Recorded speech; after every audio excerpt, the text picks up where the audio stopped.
So hello scholars, हम हमारी public school class 6 GK कर रहे थे। इसका टर्म 1 का सिलेबस कंप्लीट करना हमने स्टार्ट किया था, जिसके चैप्टर नंबर 25 तक हम कंप्लीट कर चुके हैं। आज हम देखेंगे चैप्टर नंबर 26, जो कि पेज नंबर 37 पर है। देखिए, चैप्टर नंबर 26 का नेम है वर्बल रीजनिंग। वर्बल रीजनिंग जो रहता है बच्चों, वो एक तरह से बेसिक क्वेश्चंस ही रहते हैं हमारे, जिसमें हमें थोड़ी सी अपने दिमाग लगाना पड़ता है और उसके अकॉर्डिंग उसके आंसर्स हमें देखने को मिलते हैं। मीन्स आपके डे टू डे लाइफ से रिलेटेड क्वेश्चंस रहते हैं और आपको थोड़ा सा माइंड लगा करके उसके आंसर्स फाइंड आउट करने रहते हैं। जैसे इसके हम क्वेश्चन करेंगे तो आपको समझ में आएगा कि किस तरह से ये क्वेश्चंस हमें देखने को मिलते हैं। सबसे पहले हमें क्या करना है, टिक द करेक्ट आंसर। जो भी आंसर सही है उस पर टिक करना है। First, aeroplane is to transport as newspaper is to. जिस तरह से एरोप्लेन जो होता है वो ट्रांसपोर्टेशन के लिए यूज होता है, इसी तरह न्यूज़पेपर किसके लिए यूज होता है, तो वो मीडिया के लिए यूज होता है ना। मीडिया के लिए यूज होता है ना। जैसे एरोप्लेन में हम बैठ करके जाते हैं तो, और इसी तरह न्यूज़पेपर में हम क्या करते हैं, मीडिया की न्यूज मिलती है हमारे लिए। तो ये क्या हो जाएगा, टिक हो जाएगा ना, सही हो जाएगा ए वाला पार्ट। सेकंड को रीड करते हैं। Motion is to run as emotion is to. जिस तरीके से मोशन करते हैं तो हम भागते हैं ना। मोशन, जब भी कोई ऑब्जेक्ट मोशन में होता है तो एक तरह से वो भाग रहा होता है। इसी तरह से इमोशन किसके लिए यूज होता है, तो इसका जो आंसर हो जाएगा सेकंड वाले का, वो हो जाएगा डी वाला। इमोशन से हमारी फीलिंग्स जुड़ी हुई रहती है, तो इसका क्या हो जाएगा, डी आंसर हो जाएगा। तो सेकंड का मैंने डी कर दिया। थर्ड वाले पे आ जाते हैं। थर्ड वाले में लिखा है which is the odd one. Odd one कौन है इनमें से, तो अगर हम देखें इसको तो देखो, नीडल, थ्रेड, वूल, नेट। ओके, तो नीडल, थ्रेड और वूल जो रहती हैं वो एक तरह से जुड़ी हुई रहती हैं, क्योंकि इनसे हम कुछ बनाते हैं। इस तरीके से नेट जो रहता है वो बिल्कुल डिफरेंट रहता है, तो डी हो जाएगा इसका आंसर। ऑड वन मीन्स होता है जो चीज सेम हो, उससे अलग एक चीज देखने को मिल जाए, है ना। तो नेट का मतलब क्या होता है, बेसिकली नीडल, थ्रेड और वूल एक सब्सटेंस होते हैं ना, कुछ हमारे पकड़ में आ जाते हैं। लेकिन नेट होता है बुनना, है ना। जब भी अपन कोई स्वेटर वगैरह बुनते हैं या फिर कपड़े बुनते हैं, इस तरीके से बुनना, तो ये अलग होता है।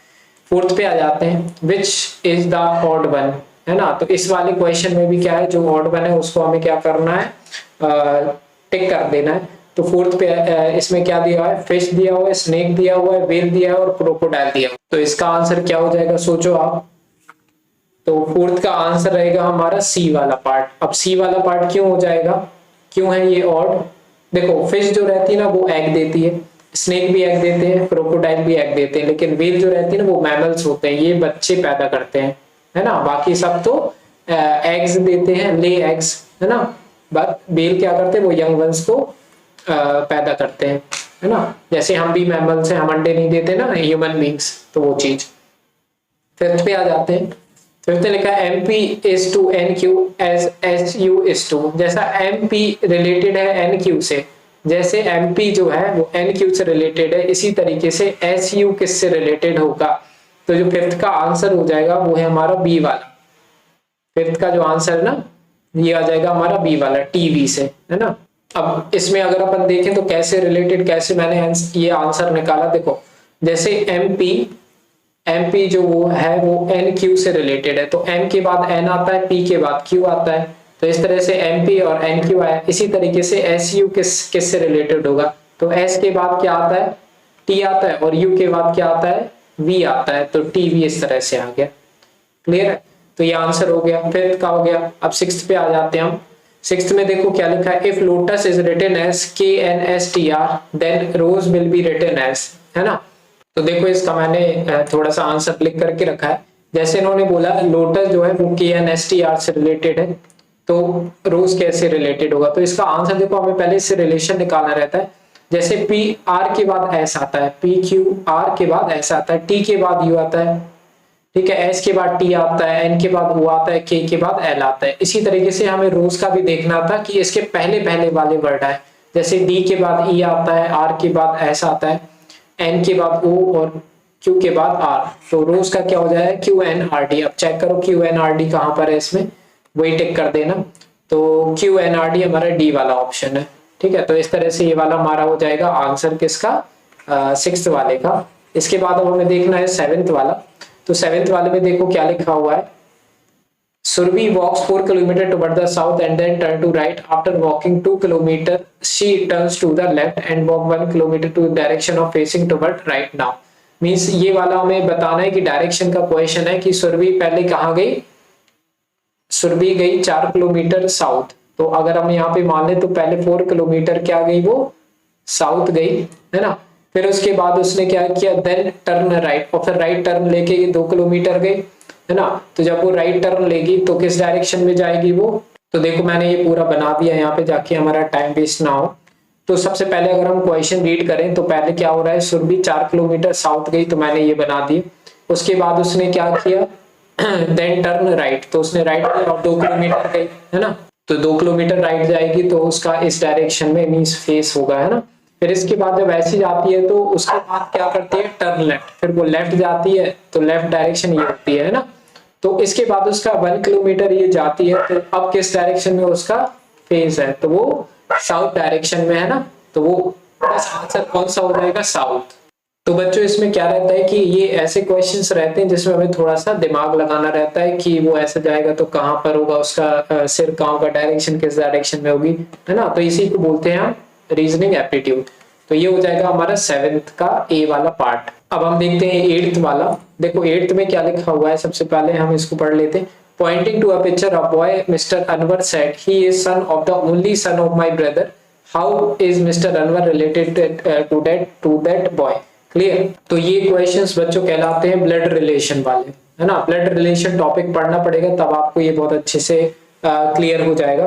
तो जब आप 8th का आंसर निकालेंगे तो ये आएगा सी, 8th का आंसर आएगा आपका सी। क्लियर। अब हम देखते हैं question number 9। Arrange the word in the meaningful sequences. कह रहे हैं अरेंज करो वर्ड मीनिंगफुल सीक्वेंसेस में। तो इसका जो 8th का मींस 9th का जो आंसर आ जाएगा, इसको आप अगर अरेंज करेंगे तो इसका आंसर आएगा बी वाला पार्ट।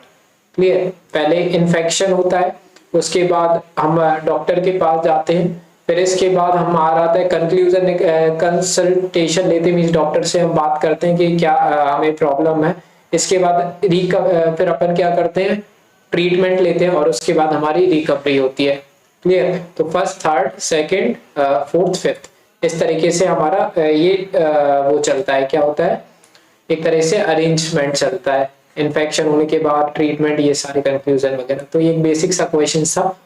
क्वेश्चन 10 पे आ जाते हैं। Aditi is the east of Shweta, Shweta is not to Rehana. If Kavya is south to Rehana, then which direction the Aditi is Kavya? तो इसका जब आंसर निकालेंगे ना आप, ये भी एक डायरेक्शन वाला क्वेश्चन है। तो इसका जब आप आंसर निकालेंगे 10th का तो ये आएगा आपका डी। क्या आ जाएगा, डी। अगर इसकी और डिटेल्ड एक्सप्लेनेशन चाहिए और टॉपिक्स और क्वेश्चन चाहिए तो मुझे कमेंट सेक्शन में बताना, मैं इस तरह के क्वेश्चंस और प्रोवाइड करवा दूंगा आपके लिए। क्लियर। इसको रीजनिंग एप्टीट्यूड बोलते हैं। इसकी बेसिकली एक बुक भी है हमारे पास, तो उससे रिलेटेड हम क्वेश्चंस कर सकते हैं। ये आपके बहुत सारे एग्जाम्स होते हैं जो कि कॉम्पिटिटिव एग्जाम होते हैं, इसमें ये सारे क्वेश्चंस आते हैं, तो वो आपके लिए जानना बहुत जरूरी होते हैं। बहुत सारे टॉपिक्स होते हैं, 20 से 25 टॉपिक्स हैं, 20 to 25 टॉपिक्स। क्लियर।